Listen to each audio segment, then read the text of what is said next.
Edit audio.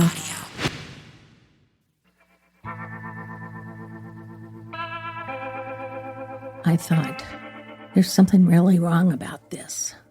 She's not here, her clothes are here, and her car is here, and her purse is here, and the keys are here, and so are Susie's and Cheryl's. Their stuff was there.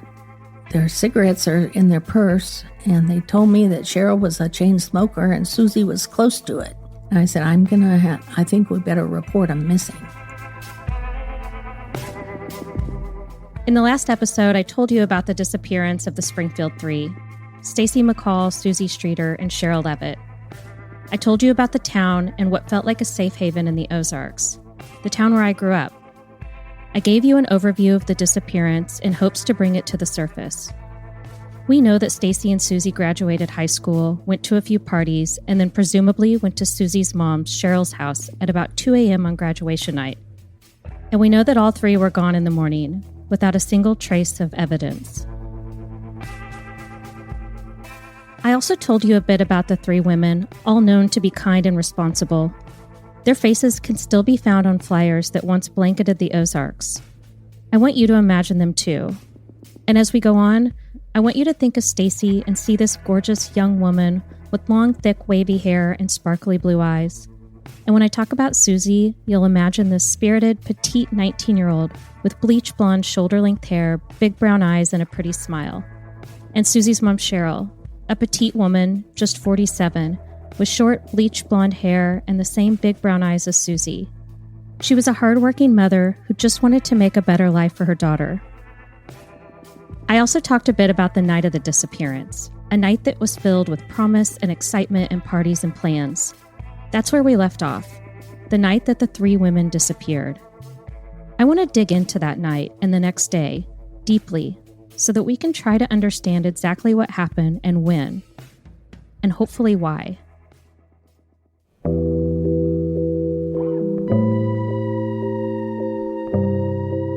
I'm your host, Ann Roderick Jones, and this is The Springfield Three, a podcast about the disappearance of three women who forever changed a small Missouri town and the people in it.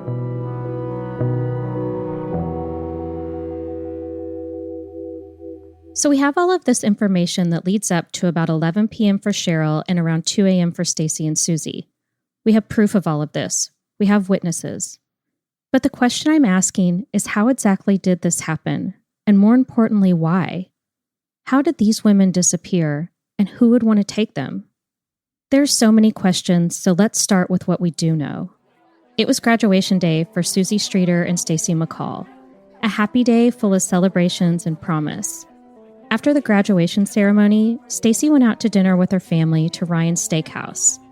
It was a popular place in Springfield that was just down the road from my childhood home. Afterwards, there was a special cake and lots of photos. Stacy's mother, Janis, remembered the night well. We took several pictures. We took them, she says, "Mom, I've had enough pictures. I need to go because I'm running late." And she said, "Okay, I'm ready to go." She was all in her shorts and everything. And I said, "Wait a minute. We didn't even cut your graduation cake." She says, "We'll cut it tomorrow." After leaving her house, Stacy and Susie attended graduation parties. They were supposed to drive to Branson that evening, but at approximately 10:30 p.m., Stacy called her mother, Janis, to tell her that she'd not be going to Branson, and instead spending the night with her friend Janelle. There were more parties that went on until about 2 a.m. Susie and Stacy then drove their car to their friend Janelle's house, where they were supposed to stay. But there weren't any beds because Janelle had family in town for her graduation. This is where their plans changed again. The girls decided they would be more comfortable somewhere else and told Janelle that they'd stay at Susie's house on Delmar instead. We can assume that this was about 2:15 or 2:30 a.m. According to a newspaper report, Janelle's mother, Kathy Kirby, was in bed in her home when they left, and she heard Susie tell Stacy, "Follow me to my house." She then heard Stacy say, "Okay, I will." According to this report, at least 2 people at the Kirby household watched them drive away. And we know this is the last time the women were ever heard from. So from here, we can assume that Stacy and Susie got to the house on Delmar at about 2:15 or 2:30 a.m., maybe a little after. We can assume that they did indeed drive to the house on Delmar in separate cars, because all 3 cars were parked in the semicircle driveway at 1717 Delmar Street. Rick Bookout was the first responding officer at the scene.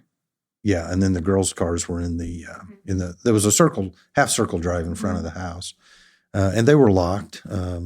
Everything seemed to be normal there. And this is where things just get weird. The following morning, Janelle, remember, she's the friend whose house they didn't stay at the night before, called the home on Delmar, looking for Stacy since they had plans to drive to Branson that morning. But there was no answer.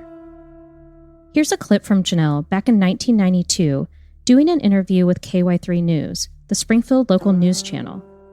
They said they were going to the other girl's house and they were going to be spending the night there, and they'd call me in the morning so we could go to Whitewater.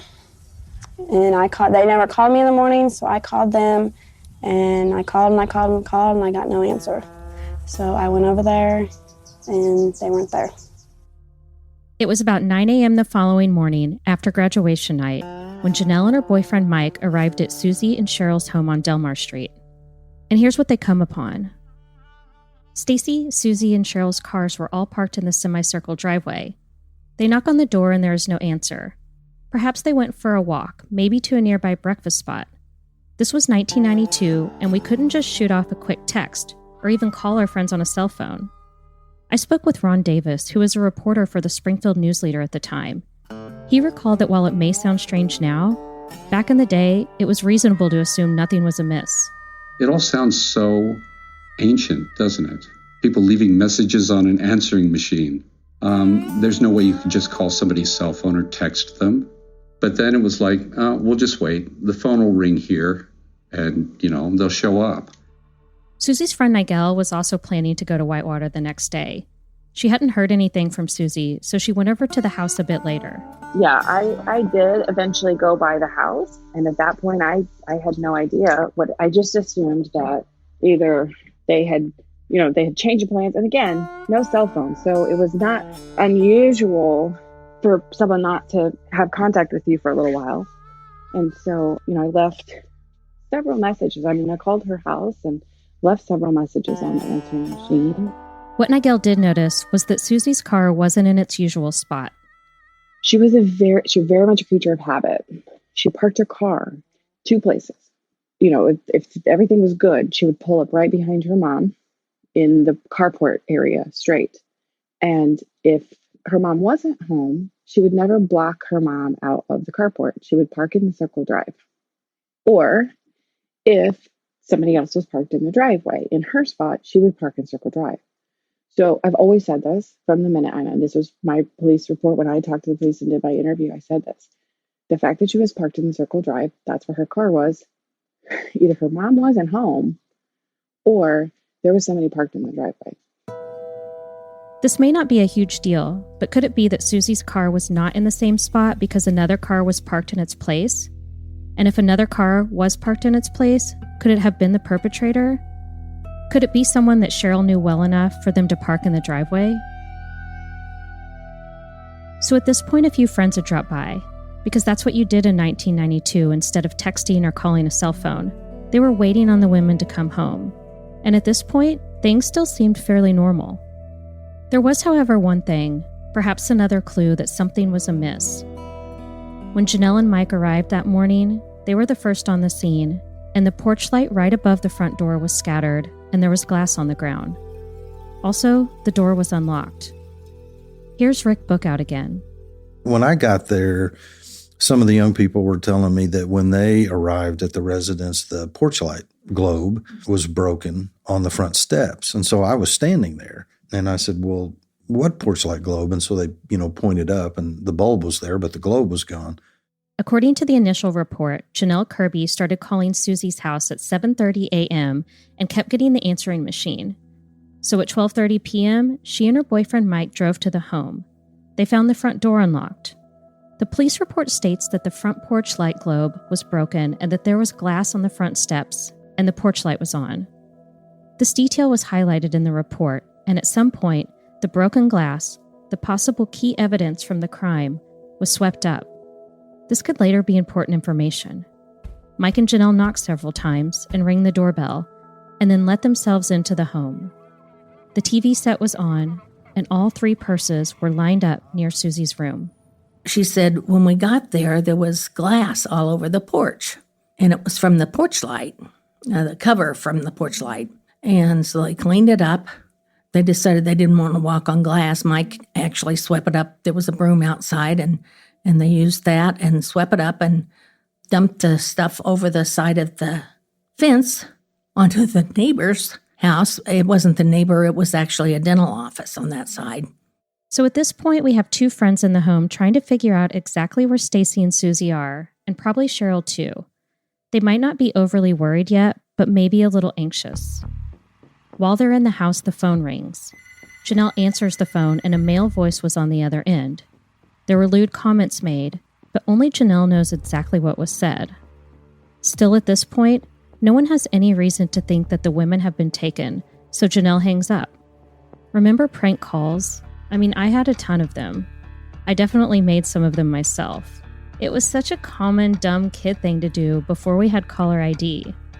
So at this point, we can still assume that nothing crazy has happened, unless that call was some kind of clue. The phone rings again and the same thing happens. And finally, there's another call. This one goes directly to the answering machine, which we'll learn was accidentally deleted. At this point, it all sounds fishy, but put yourself in the place of Janelle and Mike and Nigel. If you had shown up at a friend's house in 1992 and they weren't home and there was broken glass, you'd probably sweep it up, thinking that you didn't want someone to step on it when they arrive. You might also dismiss a silly prank call, because here's the thing. People didn't just vanish in Springfield, Missouri.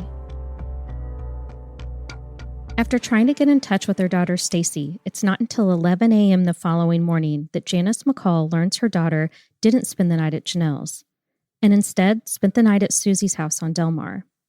When we hadn't heard from Stacy the next morning, we'd eaten breakfast, and I'd called once, and about 11, I called, and Janelle's house. I called Janelle's house, and I said, her sister answered. Okay. And I said, Courtney, can I talk to Stacy, please? And she says, she's not here. I said, yes, she is. She told me she was going to spend the night there. And she said, well, she decided different. She's not here. And I said, let me talk to your mom. And I talked to Kathy, and Kathy says, yeah, she decided that she was going to go home with Susie. Well, I said, well, where's Susie's number? And Janelle had it, but Janelle had gone with Mike to do some things, and they had gone over to Susie's, but I didn't know this at the time. In fact, they went early in the morning, and then they went back around 11:30 or so, thinking maybe they had just gone out to breakfast or something. After not being able to reach her daughter all day, Janis started to panic. We kept waiting for Stacy to call, and I had called once or twice before we left, and then called again as soon as we got home. And each time you could tell from my voice on the answering machine, it was getting a little more frantic each time. And I was getting angry because I thought, Stacy's never pulled anything like this. Why hasn't she gotten a hold of this? And I waited, and finally about 5:30, Adina's mom and dad came over, and she said, Janis, I don't know if you know it, but all 3 of their cars is at Susie's house. Everything's there, and their purses are all there, but they're not there. I said, what? I couldn't imagine. I said, they're not there. Their purses are there. Their keys are there. Okay. Well, I don't know how to get there. And of course, they didn't either. So about 6:30 or 7, we found out that Janelle was at the water slide over on Campbell. So we went over to one of the water slides. I don't remember if it was Wet Willie's or Hydra Slide, but one of those two. And we saw her coming down. We missed her the first time. Then she walked up and had come down again. And we finally got her, and she came over to us. And she said, well, I don't know. I don't know where they are. We went by, and we've gone by about 3 or 4 times, but they're not there. And I said, why didn't you call me, Janelle? And she says, I didn't want you to worry. After Janis finally gets the Delmar address from Janelle, she decides to drive over to the house about 9 p.m. the following day. What they find inside is concerning. Cheryl and Susie's dog Cinnamon was still in the home. The TVs were left on, and each one of the women's purses were lined up neatly in the living room.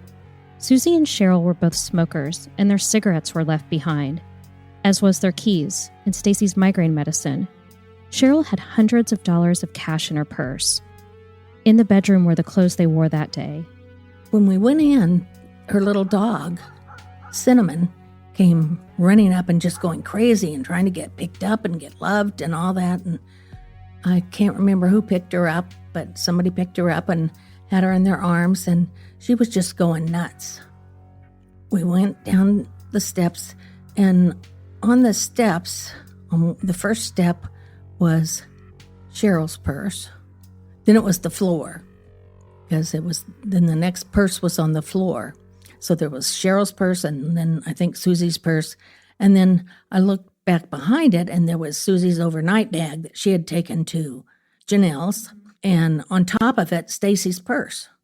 In addition to the neatly lined, undisturbed purses, Janis sees that Stacy's clothing, the clothing that she wore the day of her graduation, was neatly folded in Susie's bedroom. Thrown over to the left was Stacy's bikini, which makes sense because they had planned to go to the water park. Stacy's flowered shorts were also folded and put on top of her sandals, her new Victoria's Secret bra set on top. Her jewelry had been carefully tucked inside the pocket of her shorts. So at this point, the only items missing from her outfit was the yellow shirt she wore that evening and her underwear. Is this what Stacy was wearing when she was taken from the house? There were also makeup-smeared washcloths in the hamper. The television was on. It was a scene that depicts the women had gone to bed. And from the evidence, it looked as though the beds had been slept in. I think they were getting ready to go to sleep because it appeared to me that Stacy was getting ready to go to sleep. She had taken her jewelry off and put the jewelry in the pockets of her shorts and had taken her shorts off. So I'm thinking, well, she's going to sleep in her underwear and T-shirt maybe, And so I think things were normal. When they got home, they went in, they were getting ready for bed. So whatever happened after that point. It's now June 7th. It's 10 to 16 hours after the friends had discovered that the three women were gone. It was this evening on June 7th, the day after graduation, when officers were called by the McCalls to report the missing women. Now, 911 was a real new thing at that time. It had just been installed probably a few months before. And when it was installed, they said, this is for emergencies only. Now, I'm thinking, okay, this may not be an emergency because they may walk in at any time. And so I called 411, the number, because I couldn't find a phone book in Cheryl's house. Called 411, and I asked for the police department's number. And they said, well, you can call 911. And I said, no, I want the main number where you go in and talk to someone. And I didn't even know where the police department was. I guess I'd been a pretty good girl. So they gave me 864-1810. And I called that number, and whoever I talked to said, why didn't you call 911? I said, because I'm not sure if it's an emergency. I don't know. I said, I want to report a missing. And they said, okay. And she said, I will call and ask someone to be sent to this location. By the time Rick Bookout, the first responding officer on the scene, had arrived, the broken glass had been swept up, and nearly a dozen people had been in the home, walking on the carpet and sitting on the furniture. When I responded to the address, as I recall, there were a lot of people there. There were adults, there were kids, people coming in and out of the house, people in the yard. So that's what I saw when I got there. I noticed right away that all vehicles are there. The vehicles are in the driveway, one in the carport, two in the circle drive. And they were locked. Everything seemed to be normal there. And then we went inside and they took me around, and I had two teenage daughters at the time. Actually, they reminded me they weren't teenagers at that time. But so, I know what a teenage girl's bedroom typically looked like. And so I wasn't overly concerned by the bedroom. I think the purses were lined up there, which was unusual. I still wasn't convinced that maybe something was wrong. No one realized the seriousness of this situation until now. Well, it kept getting later and later, and I'm getting more and more worried. And we played the answering machine tape, and it had several things on it, and it had my voice on it 2 or 3 times, and it had a real rude thing from a man calling, and it had sexual innuendos, and Janelle had heard that and told us about it, and it was on there. And then I think there was another one that she answered and she hung up.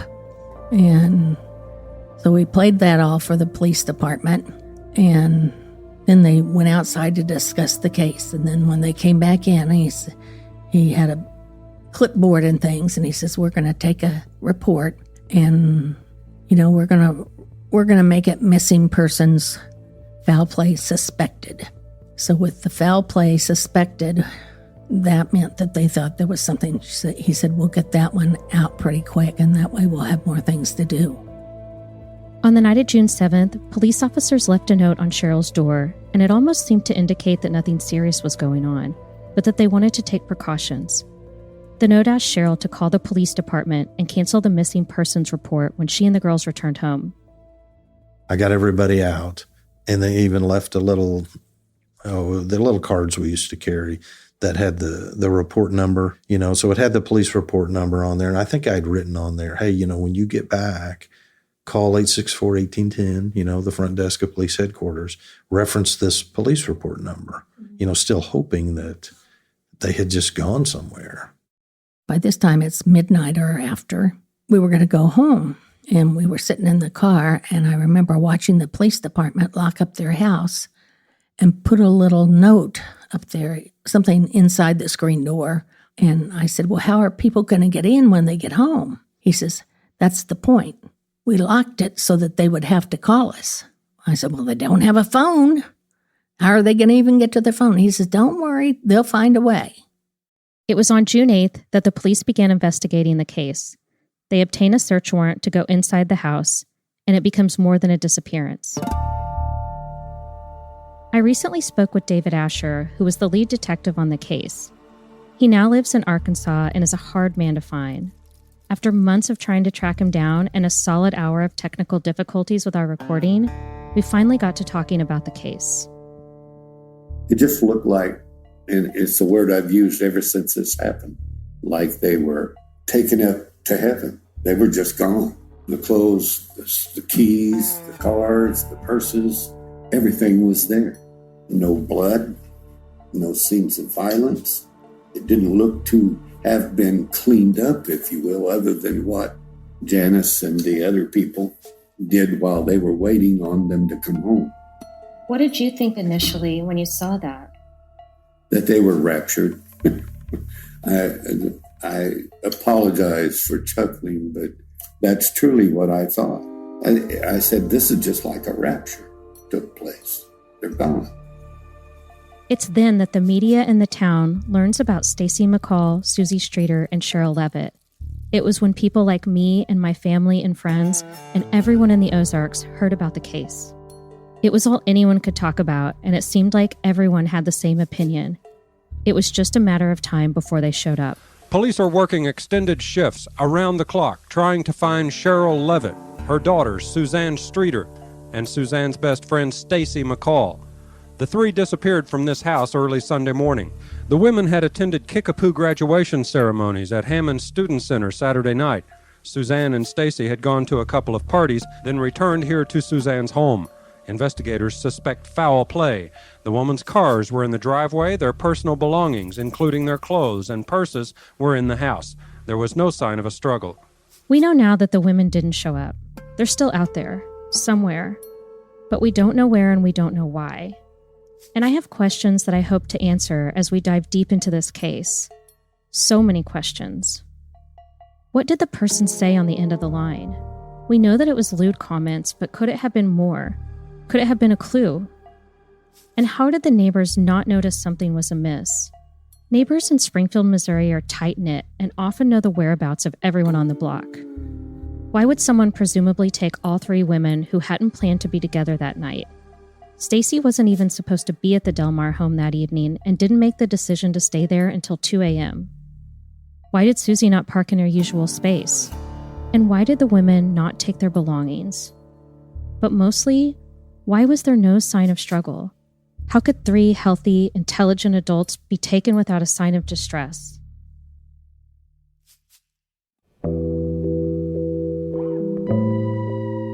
On the next episode of the Springfield 3, the search for Stacy, Susie, and Cheryl begins. The town goes out on horseback. They search deep, dark lakes and throughout the dense woodlands to find the women and to find out who took them. Janis and Stuart McCall can't sleep or eat. Today was one of waiting by the phone, going to the police station, and this afternoon putting up posters around town, hoping that something will break the vacuum of not knowing. You can't sit still when you don't know anything. Yeah, it's hard to stay optimistic, especially when you don't know what's going on out there. I'm Mrs. McCall, and this is my daughter. Okay. And they're missing, and we'd like to put posters in your windows, on your doors. Okay. The Springfield 3 is an Edit Audio original production created in collaboration with Ann Roderick Jones. The series is written, researched, and hosted by Ann Roderick Jones. It was produced and edited by Ali Siawa, with executive producing from Steph Colburn, Sophie Shin, and with lots of help from the rest of the amazing Edit Audio team. The archival news clips you heard in this episode are from KY3 News. Theme music was written by Patrick Grindle and Ali Siawa and was produced by Patrick Grindle at Studio Dolly. And thank you to all of those who share their stories with us. This project would not be possible without you.